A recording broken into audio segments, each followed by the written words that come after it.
உடனே நிறுத்து, உடனே நிறுத்து, உடனே நிறுத்து. சமூக நீதியை பாதிக்கும், சமூக நீதியை பாதிக்கும் தீர்ப்புகளை உடனே நிறுத்து, தீர்ப்புகளை உடனே நிறுத்து. நீதிமன்றமே உடனே நிறுத்து, நீதிமன்றமே உடனே நிறுத்து. இந்த நாட்டிலே மதவாத தீர்ப்புகளா, மதவாத தீர்ப்புகளா, நீதித்துறையே நீதித்துறையே நீதித்துறையே நீதித்துறையே, மதச்சார்பற்ற நாட்டினிலே, மதச்சார்பற்ற நாட்டிலே மதம் அடிபடுது. இனி வேண்டாம், இனி வேண்டாம், இனி வேண்டாம், இனி வேண்டாம். வெந்த புண்ணில் வேலை பாய்ச்சும், வெந்த புண்ணி வேலை பாய்ச்சும் வெறுப்பு தீர்ப்புகள் இனி வேண்டாம், வெறுப்பு தீர்ப்புகள் இனி வேண்டாம். பறிக்காதே பறிக்காதே, பறிக்காதே பறிக்காதே, இஸ்லாமியர்களின் உரிமைகளை, இஸ்லாமியர்களின் உரிமைகளை பறிக்காதே பறிக்காதே, பறிக்காதே பறிக்காதே, தடுக்காதே தடுக்காதே, தடுக்காதே தடுக்காதே.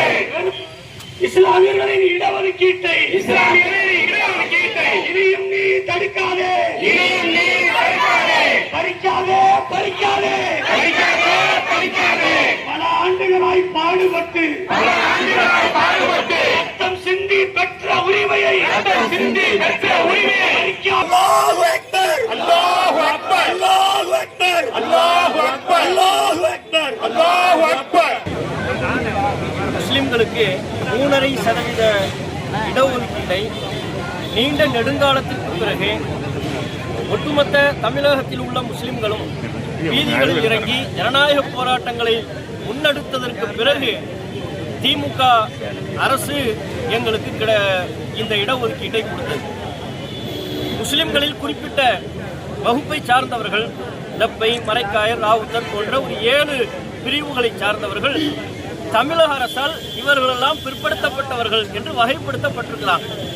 அந்த வகுப்புகளை சார்ந்தவர்களுக்கு தான் 3.5% இடஒதுக்கீடு கிடைத்துக் கொண்டிருக்கிறது.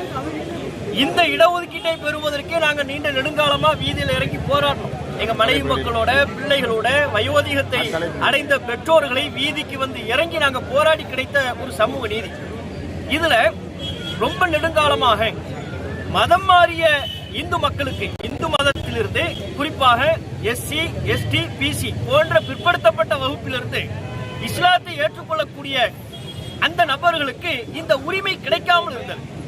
அவர்கள் தங்களை முஸ்லிம் என்று அடையாளப்படுத்திக் கொண்டதற்கு பிறகும் சுயமா சிந்திச்சு இந்த மார்க்கத்தை ஏற்றுக்கொள்கிறார்கள். இந்திய அரசை பொறுத்தவரை, இந்திய நாட்டை பொறுத்தவரை ஒவ்வொருவருக்கும் தத்தமது விரும்பிய மதத்தை தேர்வு செய்து கொள்ளக்கூடிய உரிமை இருக்கு.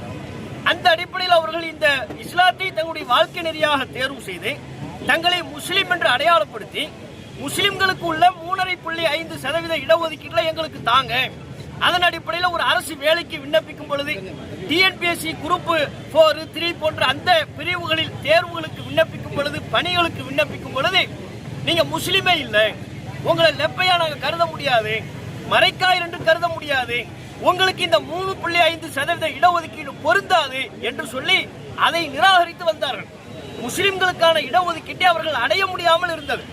இதற்காகவும் தமிழகத்தில் தமிழ்நாடு தௌஹீத் ஜமாத் உள்ளிட்ட பல்வேறு சமுதாய அமைப்புகள், மக்கள் அனைவரும் நீண்ட நெடுங்காலமாக போராடி கடந்த 2024 திமுக ஆட்சியில் இருந்த பொழுது இதற்கென்று ஒரு அரசாணை பிறப்பிக்கப்பட்டது.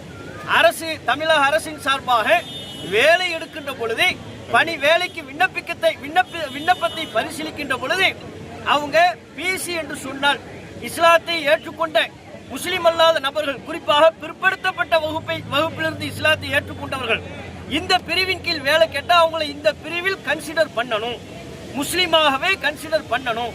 முஸ்லிம்ல உள்ள இடஒதுக்கீட்டுக்குரிய 7 பிரிவுகளில் ஒன்றாகவே அவர்களை கருத வேண்டும். ஏன்னா எஸ்சியா இருக்கும்போது அவருக்கு இடஒதுக்கீடு இருக்கு, பிசியா இருக்கும்போது இடஒதுக்கீடு இருக்கு, எஸ்டியா இருக்கும்போது இடஒதுக்கீடு இருக்கிறது.